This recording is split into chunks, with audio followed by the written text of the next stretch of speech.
Hello, and welcome to Understanding and Supporting the Well-Being of Children in Middle Childhood, recent data trends from the Middle Years Development Instrument 2019-2020. My name is Alex Gist. I'm the Middle Years Knowledge Action Lead at the UBC Human Early Learning Partnership, also known as HELP. I'm joined by our director, Dr. Schonert-Reichl, who is also a professor in the Human Development, Learning, and Culture area the Department of Education and Counseling Psychology and Special Education at UBC. And we'll be joined later in the webinar by our special guest, Gail Markin, Social Emotional Learning Support K-12 for the Langley School District. It's great to have you all here with us this afternoon. So next slide, Kim. So a few things. Though we've hosted a number of webinars over the years, this is our first webinar on Zoom. If you ever heard Kim talk before, you might have heard her talk about the importance of empathy for children, but we'll ask you to have a bit of empathy for us as we learn along with you today. A few important notes.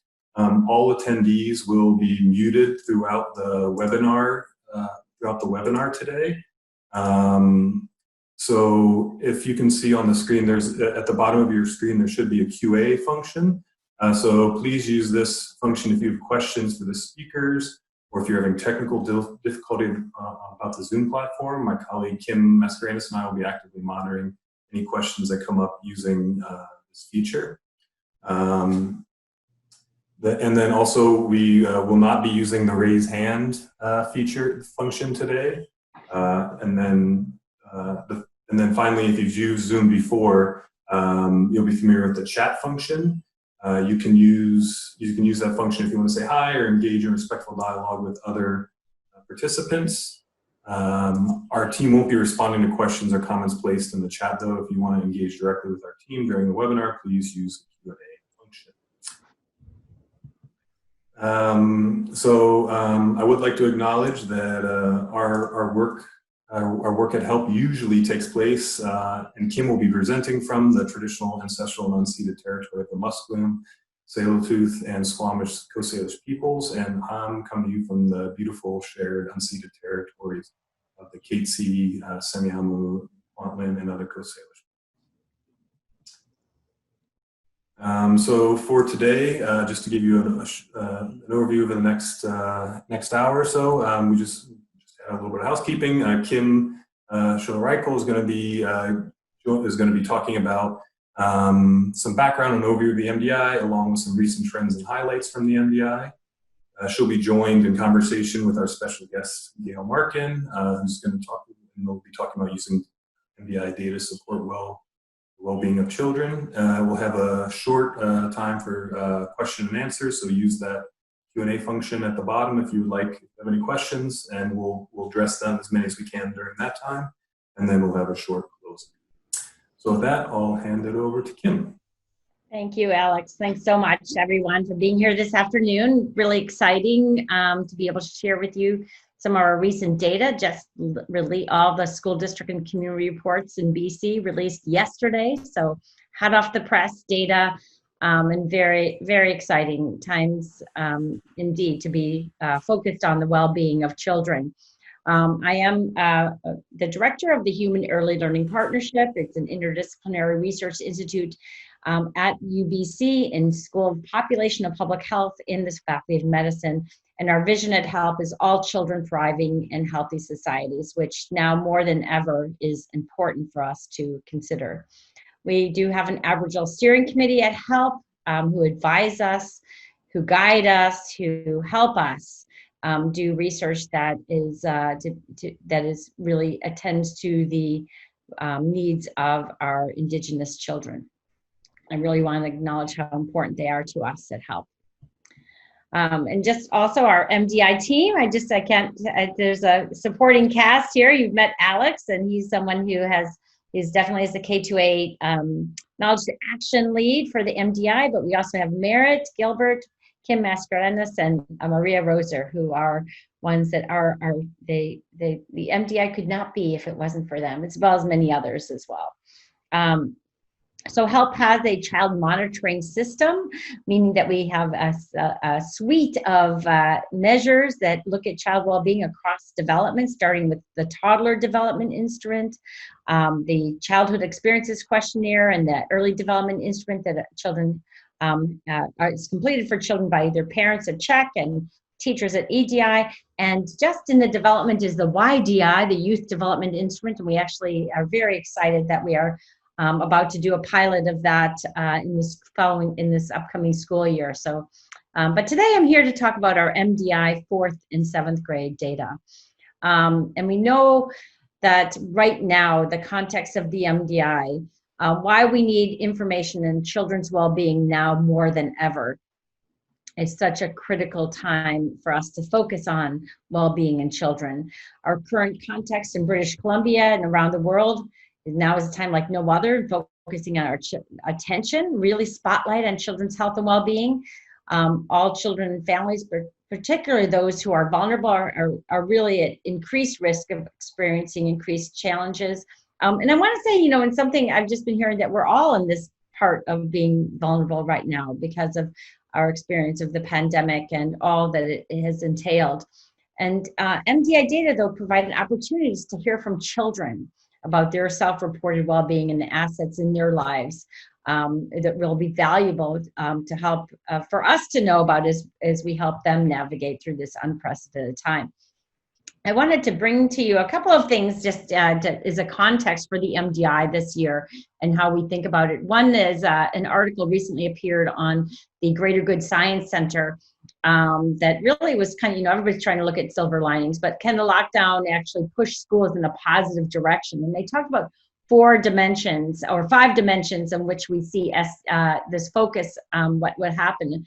And one, first and foremost, is this more of a focus on social and emotional learning, which really aligns with the MDI, a higher priority on teacher well-being, more of a coaching and mentoring role for teachers. Number 4, more autonomy for schools and teachers, less top-down demands, and finally, more student choice and autonomy. I think those are important things to put in the context of the MDI. And recently, I'm not going to read all of this, but CASEL, the Collaborative for Academic, Social, Emotional Learning, just presented a new document. It's leveraging the power of social and emotional learning as you prepare to reopen and renew your school community. It's an extensive document with lots of information, and really talks about how right now is the time to co-create these learning environments where all students and adults can enhance their social emotional competencies, feel a sense of belonging, heal and thrive. So right now, the MDI data really will help you engage in conversations about the well-being. You can use your data to springboard different inquiry approaches, different approaches. And what they talk about, and this is really what's leading me to this part, is this idea is that they talk about 4, as you move forward, there's 4 things to do.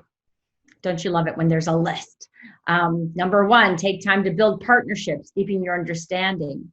Number 2, design opportunities for adults to connect, heal, and cultivate their own social emotional competencies and capacities.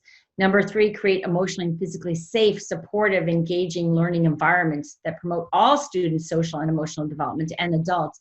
And finally, is this idea of using data to in fact, to deepen relationships and continuously improve, to support, to provide supports for students, families, and staff. And that's really where the MDI comes in now, is this opportunity of using data to understand where you are and where you need to go. And of course, data can be a catalyst for action, and we often know what is not assessed is not addressed. We know there's changes and challenges that children are facing, risk factors in addition to the increased stress of the pandemic, including bullying, sleep deprivation, decreases in empathy, mental illness, and toxic stress. And it's really interesting to think about right now, we've all had this increased stress levels and fear levels, like unprecedented, I believe, in my lifetime at least. of this idea of this toxic stress. And what we know about stress and the brain is that when you are highly stressed, you cannot learn. So hence the focus on well-being is first and foremost is a way to get to help students is really the path forward. We know it's a paradigm shift from moving away from just reducing ill-being to one of fostering well-being, as well as moving away from intervention, waiting till children have problems, to one of prevention of the tool, giving them the life vest to wear, of having the tools to help them.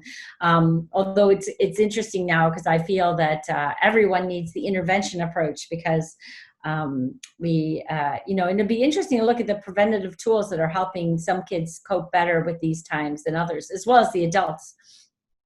Social and emotional learning, growing movement, as I've mentioned before, the importance of SEL, and these 5 dimensions of CASEL, the self-awareness, having self-management, having social awareness, relationship skills, and responsible decision-making. And I'll make a connection to that as well. And what we know in really thinking about SEL, and again, as we think about the MDI and the data that provides multiple types of information, that we have 3 essential ingredients of SEL, creating a safe, supportive, caring, learning context, taking care of the adults, paying attention to the SEL of adults, and then of course the SEL of students. So there's a couple of different important outcomes. Before I get to our MDI data, we know that social emotional skills predict really important adult outcomes. Children with better social emotional skills in childhood are more likely to graduate from high school, earn a college degree, find stable employment. They have better relationships, they're happier, and really critical, it predicts well-being. Having those social emotional competencies of being able to have strategies of how to deal with your stress, being able to seek social support when you need it, are critical for both present and long-term success. We know that these skills are teachable, they're malleable. And again, a really important note from our research on neuroplasticity, we really know the brain is plastic. And we also know that relationships are the core. Relationships that children have, and social support is the key factor for all of us in promoting our resilience. And that really comes from this larger research agenda for over the past 50 years on the science of resiliency. What are the differences that make a difference for children who face adversity? For any of us who face adversity, what are those factors? We know this really, it was a great report by Sonia Luther and colleagues that sort of distilled 5 decades of research on resiliency. And they talked about this National Center on the Developing Child, a report that stated, I'm just going to read the first part, that actually stated simply that relationships are the active ingredient of the environment's influence on healthy human development. It is that relationship aspect, and it could be many different people who provide that support. So MDI, just a sort of Cliff's Notes version of the MDI for anybody who's new to it or needs some reminder. It's really a way to, it's a measure of children in middle childhood allows us to use data to understand and improve child well-being. It's done through a self-report survey online that children in grades 4 and 7 complete. It's strengths-based and linked to health, well-being, success, and social and emotional development, both inside and outside the school. So it's a very comprehensive measure, one of the only ones that looks at such a wide faction of children's lives.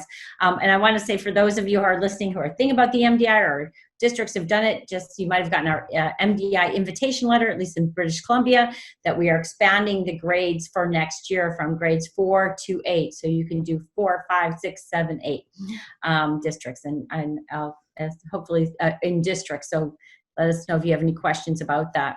The MDI was informed from the latest science on child development and resiliency, and developed through a collaborative process that we brought in experts and teachers and children and community members. It focuses on middle childhood, which is a critical transitional time in development, cognitively, socially, academically, physically. And it's one of these times in development, there's a few across development in which it's a particularly vulnerable time because of the number of changes that occur in such a short time period. We call often this time period, especially sort of ages grades 6 to 8, a stress pileup. which I would say during COVID is particularly vulnerable. And we also know it's a time of opportunity. It's a window of opportunity because of brain neuroplasticity, because of brain development. New things that you do at this time, interventions can be stickier, can have longer lasting effects. MDI is on the development of the whole child in multiple contexts, schools, families, neighborhoods, after school time. And really is this core of the MDI is asking about relationships, because relationships are central. I might have said that before. And I just love this quote by Yuri Bronfenbrenner, that very famous developmental psychologist, who said every child requires someone in his or her life who's absolutely crazy about them. And the MDI really is about children's voices. We're learning from them. We're asking them how they're doing, and they have an opportunity to tell us. And we know from the UN Convention of the Rights of the Child that children have a right to give their opinion and to be listened to by the adults around them. You know, as children enter, in BC at least, some children will be going back into the classroom June 1st. And, you know, I feel like the first question should be, how is it going? How are you doing? You know? Yeah, anyways, I was just thinking another question should be like us asking kids more about what did you do to help your well-being while you were home? I'm really curious to know that answer.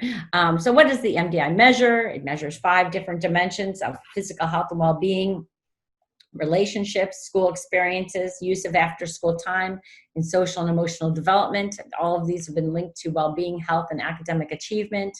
I'm not going to go through all of these, but just to say that we have multiple measures of social and emotional development, physical health and well-being, and connectedness as well. And I'm going to foreshadow that we have a couple of new questions we asked on the MDI this year, and I'm going to present some findings on those. Very exciting, particularly important. Actually, the timing was everything, that we're asking children about help seeking for their emotional well-being for the very first time on the MDI. So we have a well-being index where we look at high, medium, and low, high thriving well-being, medium to high well-being, and then low well-being. And this is a composite of measures that look at optimism, self-esteem, happiness, absence of sadness, and general health. We have an assets index as well that are actionable. These are things you can do something about, promoting positive adult relationships at school, at home, and in the neighborhood, nutrition and sleep, eating breakfast, meal with adults at home, frequency of a good sleep, peer relationships, peer belonging and friendship intimacy, and then after school activities. We do have a 5th asset that we do not report publicly called school experiences. And what we know from our research is we see a linear relationship between how many assets you have and the percentage of children who are thriving, with those children who have all 5 assets having the highest levels of thriving as well. So the MDI measures, what does the MDI measure? Well, it also measures social and emotional learning, and we have a direct connection between that castle wheel I showed you before of those 5 dimensions and different measures on the MDI. As you see here, just a list, you know, for example, relationship skills are measured through pro-social behavior, assertiveness, friendship intimacy, peer belonging, as well as self-management. We look at things like self-regulation, perseverance, health habits, and so on.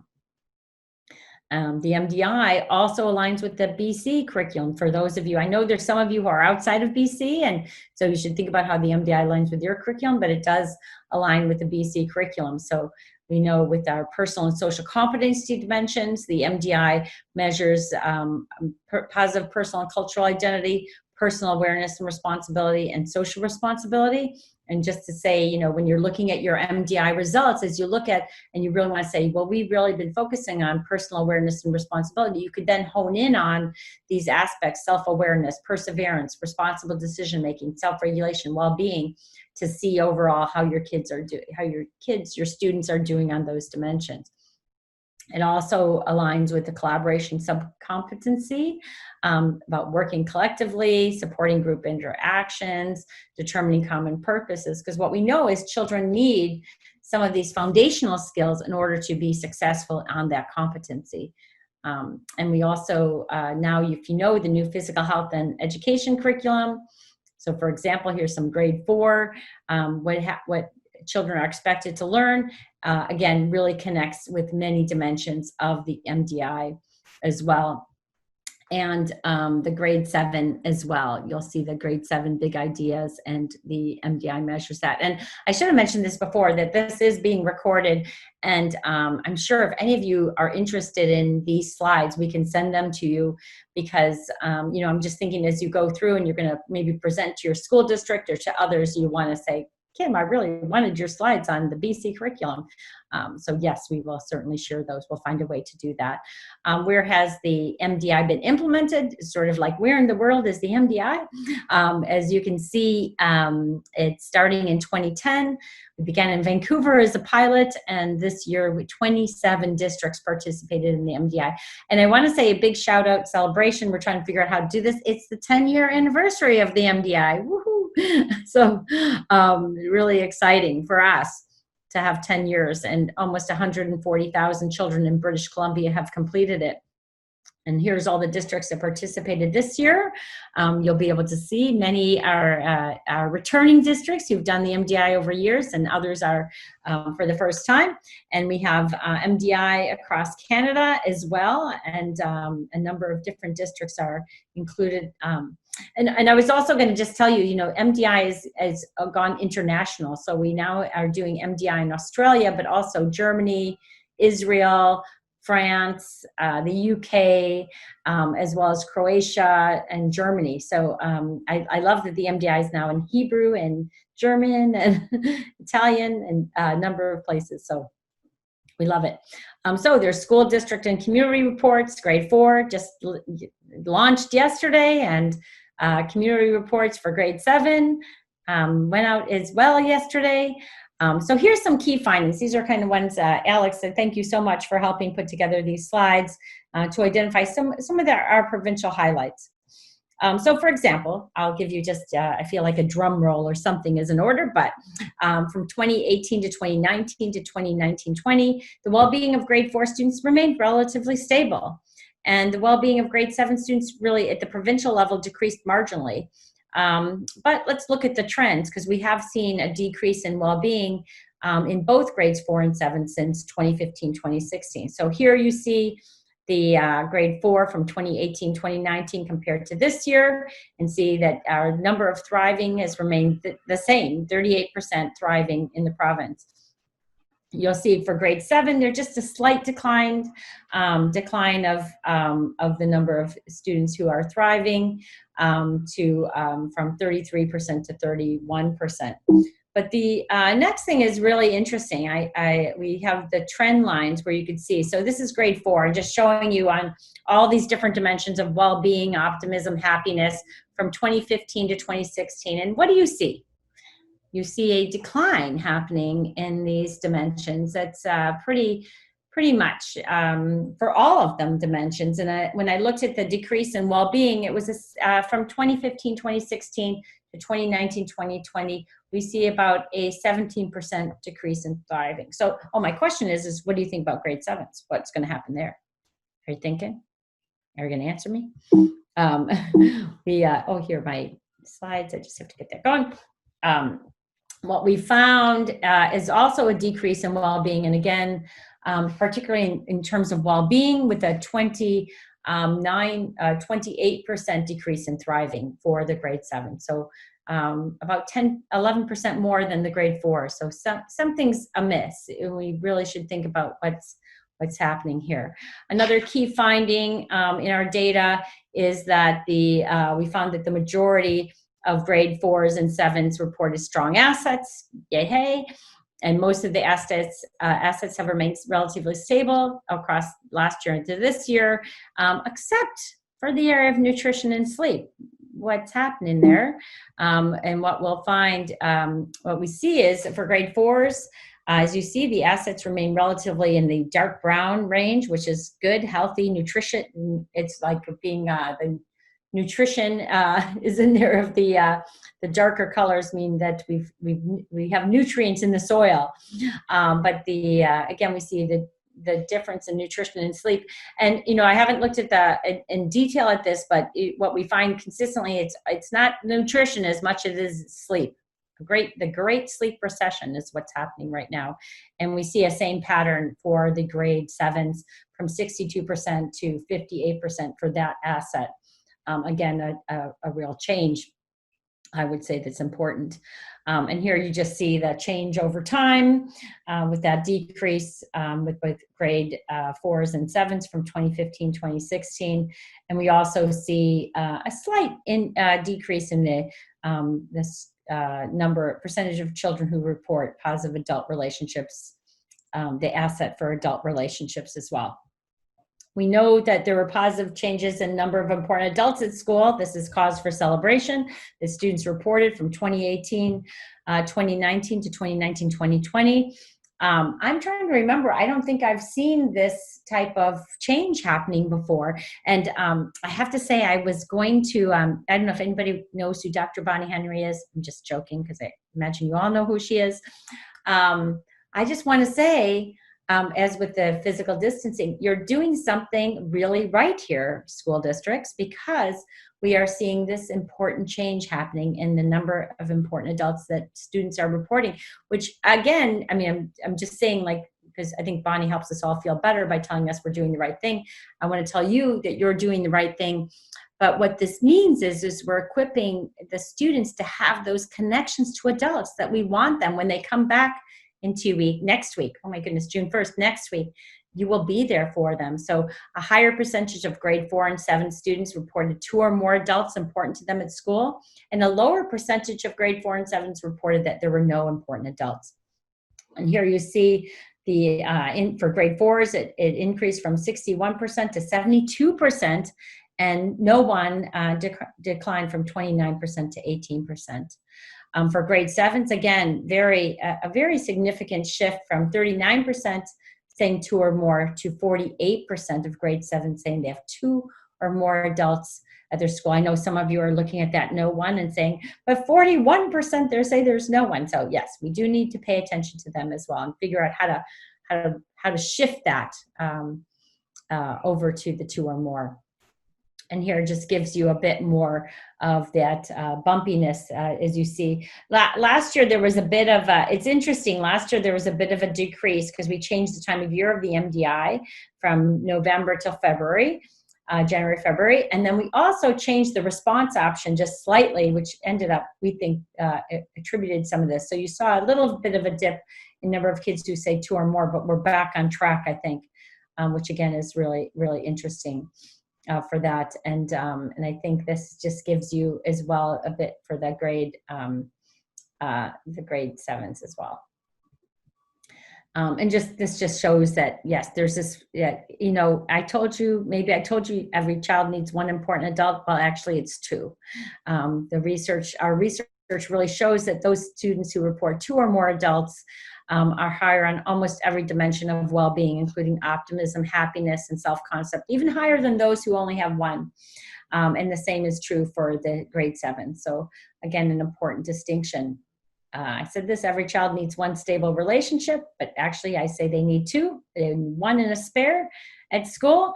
And we know that connectedness to adults at school is more strongly predicts well-being than connectedness to adults at home and in the community.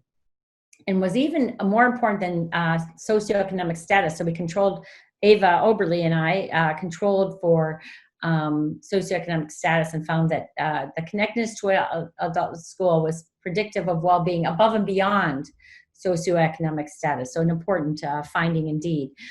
This just gives you one snapshot of Port Alberni. Greg Smith presented this last year in a webinar we did on the kind of getting feedback. And here he really shows that there is one district who looked at their data when they saw the number of kids who said they had no one, as you see in the red line, especially for their grade 7s. They kind of, you know, when they had their first year of data and found that they needed to shift it. And so they put a very intentional effort to make sure every child was known, every student was connected to an adult. And what you see, that intentional effort led to positive change. So again, this is a way MDI can provide a spark, a catalyst for real intentional effort to connect to students.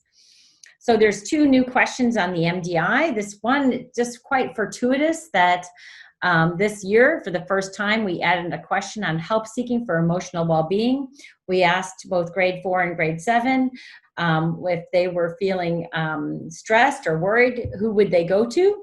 Offering a whole range of from adults at home, adults at school, adults in the community, a health professional, and even asking them if they would handle it on their own. And so they got to choose, check off as many as they saw that they would do. And there was even an other category, which I'll tell you a bit about. So what we found, and this is kind of a lot of information, just giving you a couple of highlights, the majority of grade 4 and 7 students reported that they would seek help from a family member. This is amazing, and really goes, even though there were slightly lower grade 7s, that family members still play a critical, central role to children, and they see them as an important resource for them. Both also reported they would seek help from friends. It's slightly higher for grade 7s, as might be expected. To me, what this really underlines is how, if we know that children are going to their friends for help, how we need to equip children with the resources and tools to advise their friends. So, how much do they know that if a friend comes to them with a concern, that they could say, like, why don't we go to talk with our teacher about it, or go to an adult? But I don't think we equip them enough. Anyway, so I could go on and on about that, but I won't now. But I think it's so critical right now. We know that that more 4s and 7s said they reported they would seek help from an adult at school, and more grade 7s and grade 4s reported that they could prefer to handle it on their own, which actually is that tension between the increasing vulnerability of grade 7s with that stress pileup and that increasing need for autonomy and being able to things on their own. It really creates a perfect storm for problems occurring, I have to say. Anyway, so this just gives you those data. We also have this amazing, wonderful data trends and highlights report that went out with the report that is on our website that gives these same data both for this one and for our transportation question. Again, you can see here just what I was saying, that the majority sought help from family members as well as their friends. Also, grade 4s more likely to seek adults at home, and that's prefer to handle it on my own was greater for grade 7s. I will ask, I know, I hate that I can't hear what you're saying, but I'm going to ask you, like, when in the other category, what is something, some people or some things that children said? And one of my favorites is the number of children who said who they go to for when they're worried or stressed is their pet. Love that. Any of you animal lovers out there would like that. Can totally identify, I think, as well. And then we asked them transportation to and from school with the concern about active transportation and really thinking about how do they get to and from school. And we also added, how do they wish to get to and from school? And so they gave us a range of things. So first of all, most students reported traveling to and from school by car. And also many students reported that they wished they could use active transportation methods to travel to school, such as biking, as well as I believe some of the other, Alex can tell you, I think a hoverboard, horse, and there were some other very creative ones, like I'm sure there was a spaceship in there someplace. So here you get to see a snapshot of the grade 4s of how they get to school, how they get home from school, and what they wish for, and again, shows you that pattern of they're more likely to wish for cycling, skateboard, scooter, or rollerblades to wish, versus what they actually do. And the same exact pattern for grade 7s as well. So I won't go through that. But now I have the great, wonderful, amazing pleasure to have Gail, to get to ask Gail Markin some questions and learn from her. Thank you. All right. Thanks for that, Kim. Definitely a lot of food for thought. So yeah, I'd like to, before bring Gail on, I'd like to invite our audience members to put any questions that might have come up for you during Kim's presentation in the Q&A box at the bottom down there. And I'll make a note of them, and we'll address as many as we can during the Q&A session near the end of the presentation. So with that being said, I'd like to invite Gail Markin to join us. So Gail is a counselor and teacher who supports social and emotional learning in the Langley School District in British Columbia. Gail is the MDI lead for the district. And she strongly believes in the power of data to inform practice. Gail is also working as an educational consultant on a BC Children's Hospital project to support rural and remote school districts with mental health and well-being. She is the vice chair of the Social Emotional Learning BC committee and sits on the steering committee for the BC School-Centered Mental Health Coalition. Gail enjoys learning, writing, and speaking about all things social emotional learning and well-being related. So with that, we're delighted to have Gail here with us today in conversation. Thanks, Alex. I'm just so excited to be here. I'm a big fan of the MDI and all things that are involved in the Human Early Learning Partnership. I mean, yeah, it's so great to be here and talk about all of this.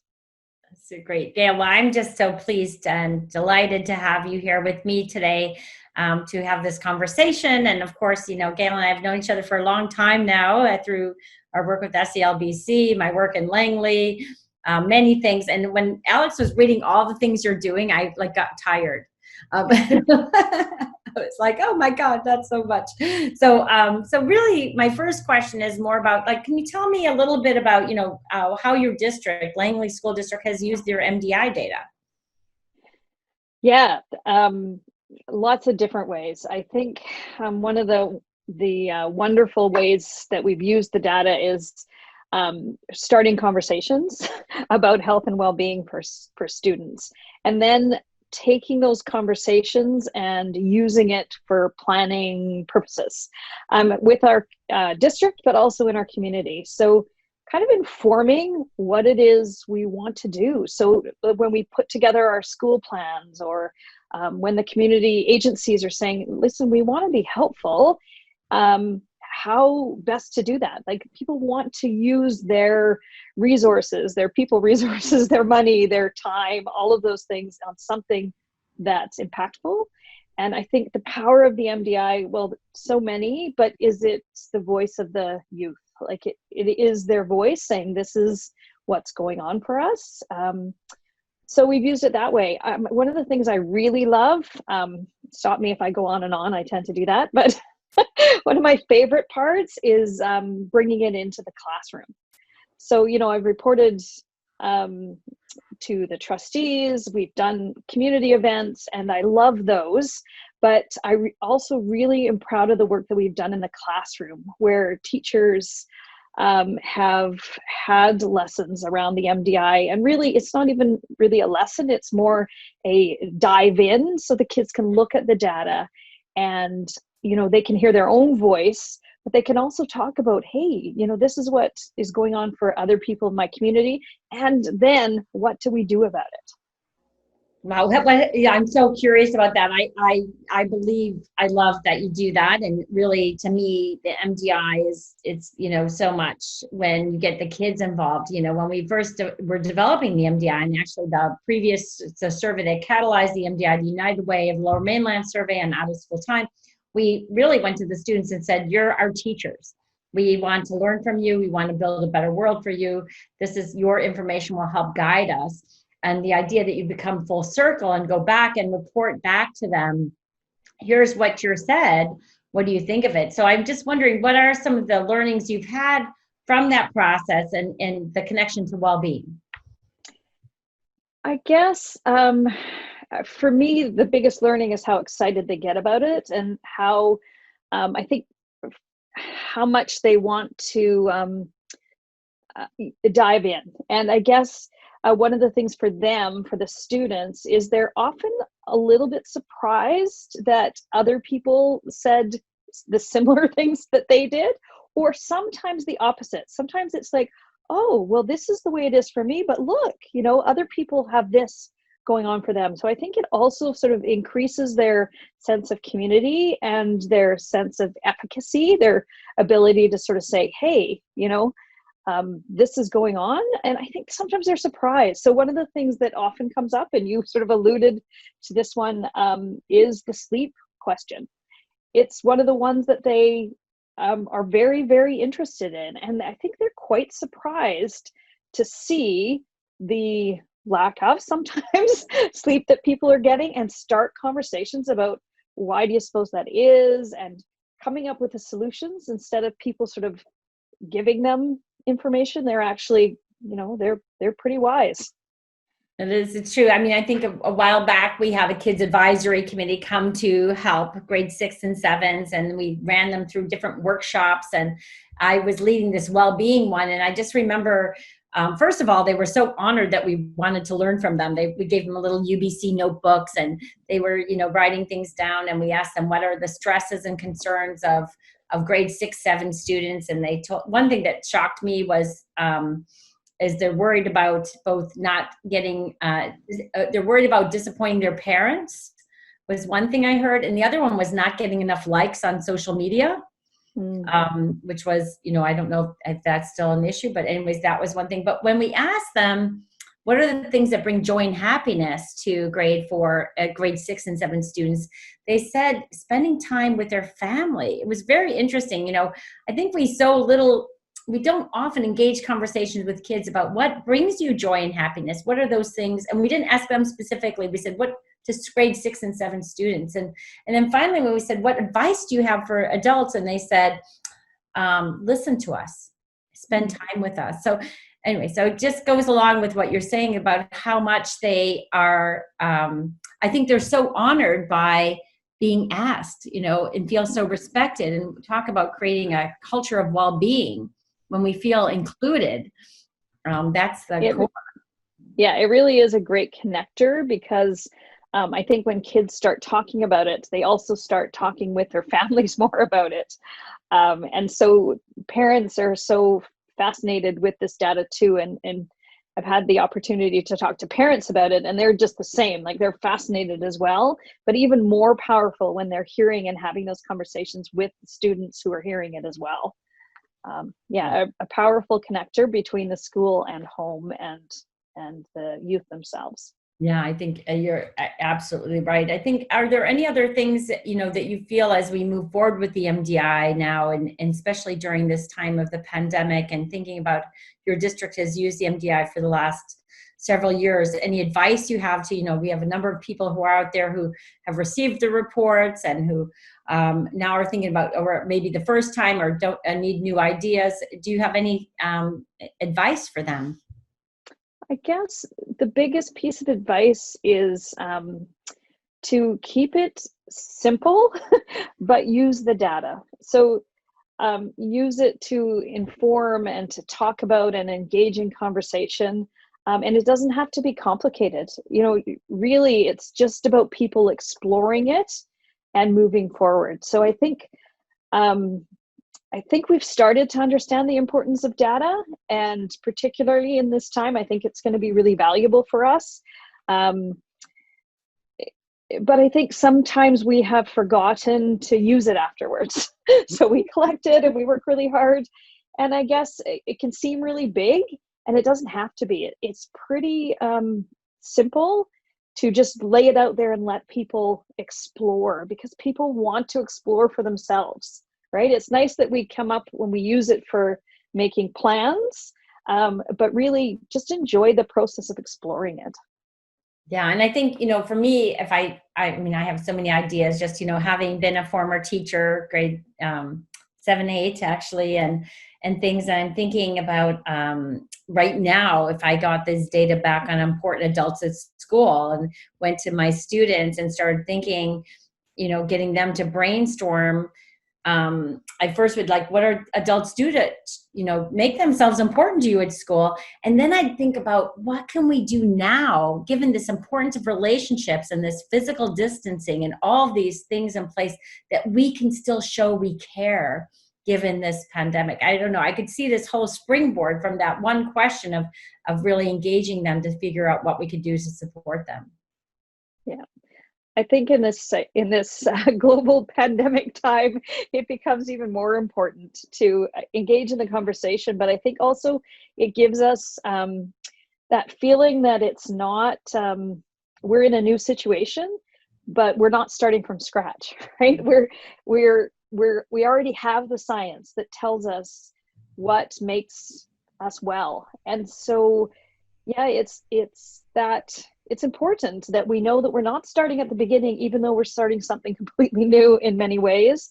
We have the science behind us. We have where our communities were to begin with, if we've gathered the data. And even if we haven't, we have it. That's the nice thing about a sort of universal gathering. We know what's behind it. So we know what impacts well-being. We know what to do, and we can look at where we are and, like you say, adapt it to the new situation, but we don't have to start at the very beginning again. I love that you're saying that, because it's something that reminded me something I had wanted to say is because, especially British Columbia, we've had such long traction with the focus on for social responsibility, and then with the redesigned curriculum in 2016 with this personal and social competencies. We've had such a, through SELBC, which you've been played such a central role in, we've had such a focus on this. And so now, fortunately, we're poised to enter full on, and it isn't like we're starting from scratch and suddenly have to like learn something brand new. We are prepared. And I read this article, the one I was talking about, the 5 ways that the pandemic might push schools in a positive direction.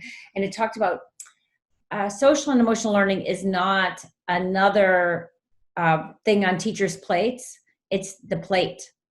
The plate, yeah.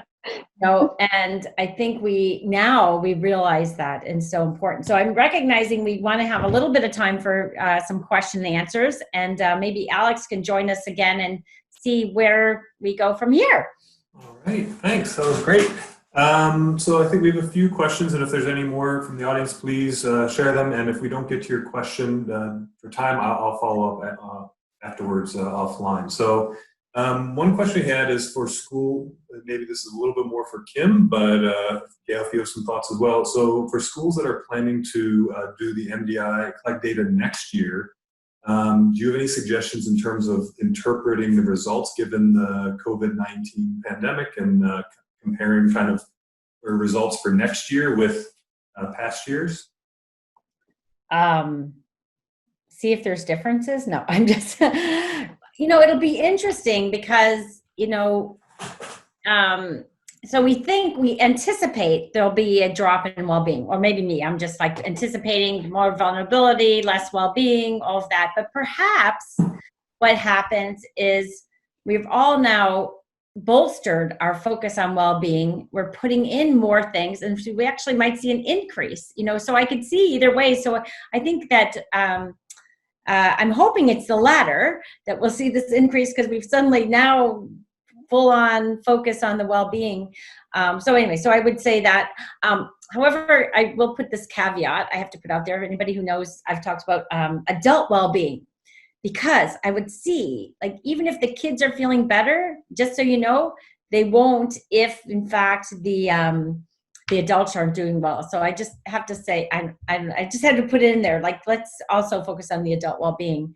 But yeah, it'll be interesting. And I'd really be interested in some of the things, especially the well-being and the assets. I'm curious about the adult relationships at home. On the one hand, the pandemic has really highlighted inequities and the number of children in vulnerable families who are faring so well, faring so poorly or whatever. But then I'm seeing families tell me that they're somehow getting closer together. They're spending time and have a whole new appreciation for each other. And I will disclose that I'm feeling that way at my home. I have 2 young adult boys and my husband, and we have dinner together every night, and it's quite fun, actually. Yeah, I think just to add to that is that this will be the year when the results come back, is to have those conversations along with the data, so that we can dig into some of those things. So if something does go up or change, why do you think that is? And sort of really digging in even more this year than other years. Totally agree. Thank you, Gail. So I think the next question is for Gail. So you talked about like working with the data with kids. So can you talk maybe a little bit more about like practically how you did that? So like, did you design your own lessons, or how did you go about doing that with your team? Yeah, so what I did is I took I did a workshop with out at UBC one day. It was called Workshop One. It's on the Discover MDI website, and I just found it so fascinating and wonderful. And really, it was about, like I said, looking at the data. We put it up all over the walls, and we just went through. And so what I did is I adapted that. And I did the same thing with students that I had already done with adults. I did it with parents. I did it with, teachers and principals. I've done it with pretty well everybody. And I did the same thing with students in both grade 4 and grade 8 and grade 7. So different age ranges. And that's what I did. It doesn't mean it's the only way to do it. There's lots of great ideas on that. Like, if you haven't been on that website, the Discover MDI, I'll put in a plug for you guys. I mean, I just love it. Everything's there. Like, when I want to report to the trustees about things, I just go on and take the slides and put in the Langley data. And these people just do everything for you. And if it's not there, you just call up and say, hey, I need help with this. And anyway, I just think, here I am getting excited. That's well, it'll be a good transition to the closing. I'm going to highlight some of that information on there. Cool. Thanks, Gail. And Kim, there was a question from as the MDI expands next year from grades 4 and 7 to 4 through 8. Do you imagine there are any differences between taking as like a 5th grader versus a 4th grader, or as an 8th grader versus a 4th grader? Or sorry, 8th grader versus a 7th grader? Well, it all depends on what you want to learn, so I will say there's one part of me, so 4th grade, so just so you know, the reason we chose 4th and 7th grade originally back in 2009, it was about the FSAs. We actually wanted to have something that completed the whole child, not just the only thing we knew about them was their, So the FSAs is a BC for those non-BC people, is the foundational skills assessment, which is the academic. Like a standardized test. Yeah, standardized test in BC. Exactly. So, but to me, the grade 4s, it's always been a bit of a struggle. People have done the grade 4s. If you have a group, because they're kind of the very bottom, you can do a self-report survey like this. So I think grade 5, so it might work better. Grade 7 and 8, it's a really good question because, when is the transition time? I mean, wouldn't it be interesting if you did grade 7s last year and they were in elementary and you're going to do the grade 8s this year as they get to grade 8 to see about that transition? That would be so fascinating. There's just lots of, again, the 6s, I think you just really think about where do you really want to go and understand. And I would advise, I guess I'm just thinking now, if timing is everything, if you had grade 4 and 7s last year in your district, wouldn't it be interesting to do grade 5s and 8s because they're the same kids? So you basically have a longitudinal design study of pre and post tests of pre-COVID and post-COVID and be able to get in those conversations. And I think one last and I think one last question kind of related to that is you mentioned that the school year changed, but when the data was collected changed from 2018-19. So previously it was collected in like November, and now in BC at least it's collected in January, February. Do you think that has an impact on the data? Well, it's interesting. So there's 2 things I'm going to say. So first of all, we looked at the important adults at school one, and it did change. But we did it was kind of confounded because we also changed the question a bit, and then we reframed it best. But typically, a couple of things. One thing is research generally finds typical classrooms, typical school year, that after the January, kind of in that second part, teachers get more stressed. Everybody feels like they have to get to the curriculum. Kids, there's a stress contagion, and you typically see a decline in things like motivation and well-being.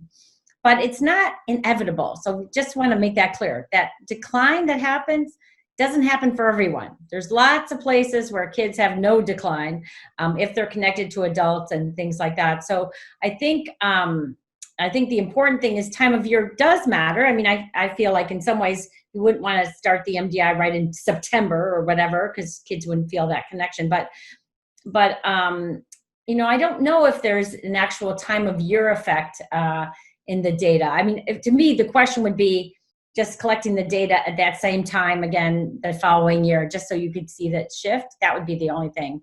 But I think it's, yeah, and I just want to say that downward trend, not inevitable. Okay, all right.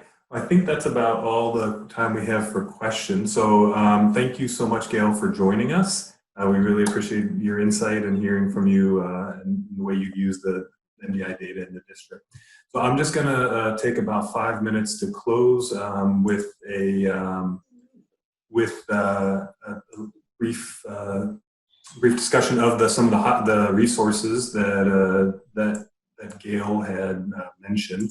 So just give me 1 second to slides up. Right.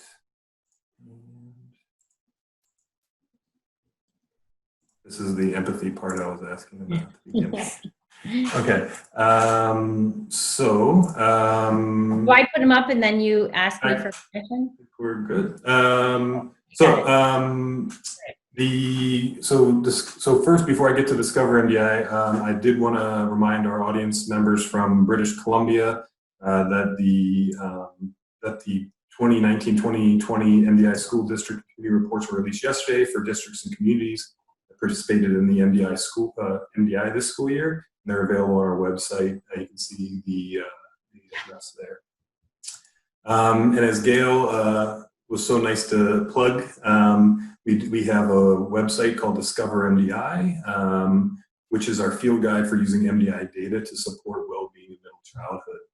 Discover MDI provides information, tools, and resources designed to support you to better understand your MDI data, to share your school or community's MDI data, and to use that data to support the well-being of children in your schools and or communities.